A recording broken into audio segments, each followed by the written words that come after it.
pre najmenších na dobrú noc, Slávik. Dávno pradávno, keď ešte neboli na svete počítače, autá ani mobily, žil na svete cisár, ktorý sa volal Ču Ning. Bol panovníkom v obrovskej Číne a preto mal aj obrovskú moc. Cisárov palác bol najväčší a najkrajší na celom svete. Okolo neho boli tie najpôvabnejšie záhrady, ktoré boli také rozľahlé, že väčšinu z nich cisár nikdy nevidel. Rozprestierali sa celé kilometre za lúky k jazierku a potom ďalej až k lesu, kde žil malý Slávik. Za lesom už bolo more. V noci sa po ňom plavili rybári, mlčky hádzali siete a modlili sa za dobrý lov. A niekedy počuli spievať aj Slávika. To bolo pre nich znamením, že ich modlitba bude vypočutá. Cisára v jeho paláci navštívili mnohí cestovatelia z najrozličnejších krajín sveta. Keď sa vrátili domov, rozprávali o svojich dobrodružstvách a nikdy nezabudli spomenúť aj Slávika a jeho prekrásne piesne. Jedného dňa dostal cisár darček, knihu od kráľovnej Francúzska. Kráľovná rok predtým navštívila Čínu a napísala o svojej ceste. Ču Ning si čítal knihu s obrovským potešením, až kým sa nedostal do tieto slová. Čínsky cisár má množstvo ohromujúcich vecí, no tou najkrajšou je Slávik. Cisár o Slávikovi nikdy nepočul. Zavolal si preto svojho prvého radcu a spýtal sa ho: Čo je to Slávik? Vraj je toto najlepšie, čo mám, ale ja nemám ani tušenia, čo to je. Nájdi ho, lebo budeš celý rok čistiť cisárske prasačie chlieviky. Prvý radca behal po celom paláci a všetkých sa vypytoval, čo je to Slávik. Nikto to nevedel. Napokon prišiel do kuchyne, kde malá slúštička miešala polievku na večeru. Slávik? Povedala. To je predsa maličký vtáčik. Každý večer spieva v lese za palácom. Choď a priveď ho sem, rozkázal prvý radca.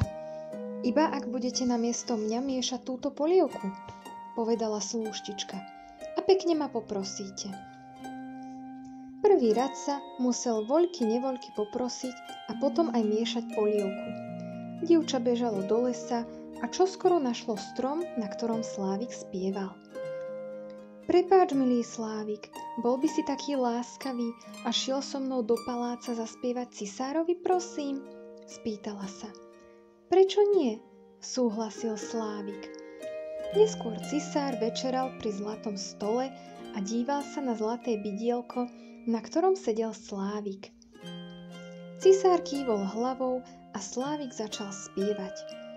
Zaspieval množstvo tónov a každý z nich bol taký krásny, že cisárovi tiekli po lícach slzy, až mu premočili celú bradu. Budeš bývať u mňa v klietke, povedal cisár, keď Slávik dospieval. Budeš mi spievať každý deň. Lenže veličenstvo, odvetil Slávik, moje piesne sú o slobode.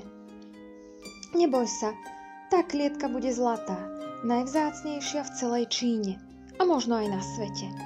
No Slávik povedal, ani tá najkrajšia klietka sa nevyrovná slobode, pane. Hoci bude aj zlatá a vzácna, predsa len je to len väzenie. Ako si môžem postaviť hniezdo a vychovať mladé, keď budem v klietke čo aj tej najvzácnejšej? No cisárovo rozhodnutie platilo. Slávika zavreli do klietky a každý večer musel spievať. O niekoľko týždňov prišiel cisárovi balíček. Bola k nemu pripojená takáto ceduľka. Ču Ningovi. Ďakujem za prijatie u vás. Bolo to prekrásne. Veľmi sa mi páčil váš Slávik. Ale ako sa môže porovnať s naším? Všetko najlepšie želá japonský cisár. Balíček otvorili a dnu našli prekrásneho Slávika zo striebra a zo zlata a ešte aj vykladaného drahokamami. Na boku mal kľúčik. Keď ho natiahli ako hodinky, zaspieval nádhernú pieseň. Prineste pravého Slávika, uvidíme, ktorý z nich spieva krajšie, povedal cisár. Vypočul si oboch, pokýval hlavou a povedal: Podľa mňa ten starý Slávik vie zaspievať viac tónov, ale vyzerá veľmi úboho. Pozrite sa, ako sa ten nový celý ligoce a trblieta. Všetci sa pustili vychvaľovať nového umelého Slávika a chceli si vypočuť jeho pieseň. Prvý rad sa ho musel natiahnuť 50 ráz. A vtáčik 50 ráz zaspieval rovnakú melódiu. A teraz si zasa vypočujme starého, naozajstného Slávika, povedal cisár. No keď sa pozreli do zlatej klietky, zistili, že je prázdna. Vo všeobecnom zmätku zabudli zatvoriť dvierka a Slávik uletel. Aká bezočivosť, vyhlásil cisár. Ten vták už nikdy nebude prijatý naspäť do paláca.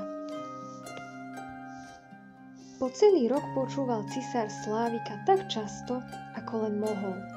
Všetky jeho návštevy obdivovali nádheru vtáka, vykladaného drahokamami, i jeho prekrásny spev. No raz, práve keď tam bola na návšteve siamská kráľovná, vo vtáčikovi to urobilo cvak a prestal spievať. Zavolali teda kráľovskú hodinárku. Preskúmala vtáčika zvonku i zvnuka a niečo na ňom opravila. Pokrútila hlavou a povedala: Vaša excelencia, strojček Slávikovi je už veľmi zodratý. Urobila som, čo som vedela, ale vtáčik už bude môcť spievať iba raz denne.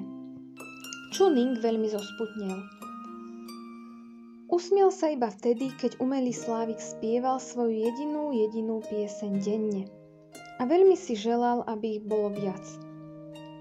Prešlo niekoľko rokov a chorý cisár ležal na smrteľnej posteli. Pod chvíľou otvoril oči a pozrel sa na strieborného a zlatého vtáčika. Prosím ťa, zaspievaj mi, šepkal. No vtáčik bol už dávno pokazený. Len mlčky stál na zlatom bidielku a díval sa. Odrazu cisár začul spoza okna známu pieseň. Zvláštnu a predsa takú blízku. Obrátil hlavu a na okne zbadal sedieť skutočného živého Slávika. Vtáčik vycítil cisárovu túžbu a opäť mu zaspieval melódie, ktoré nepočul mnoho rokov. Napokon Čuning zhlboka vzdychol a zatvoril oči. Keď ich otvoril, Slávik sedel pri ňom. Zachránil si mi život, povedal cisár. Prídeš občas ku mne, keď ti sľúbim, že ťa nechám slobodne lietať? Prídem, odpovedal Slávik. Ale musíš mi sľúbiť i to, že o mne nikomu nepovieš. Len tak budem mať pokoj. Cisár prikývol. Nech je po tvojom. V tom prípade prídem, pokračoval vtáčik. A budem ti spievať o miestach a o veciach, ktoré z paláca nemôžeš vidieť. Moje piesne z teba urobia veľkého panovníka. Už som ti ukázal jednu veľkú pravdu. Hodnotu nikoho a ničoho nemôžeš posudzovať len podľa vonkajšieho vzhľadu. Čuning sa pozrel na umelého Slávika.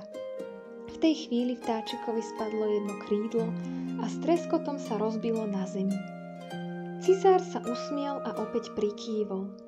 Na všeobecné prekvapenie na druhý deň cisár vstal z postele. Žil potom ešte veľa rokov a so Slávikovou pomocou sa stal jedným z najmúdrejších a najláskavejších čínskych cisárov.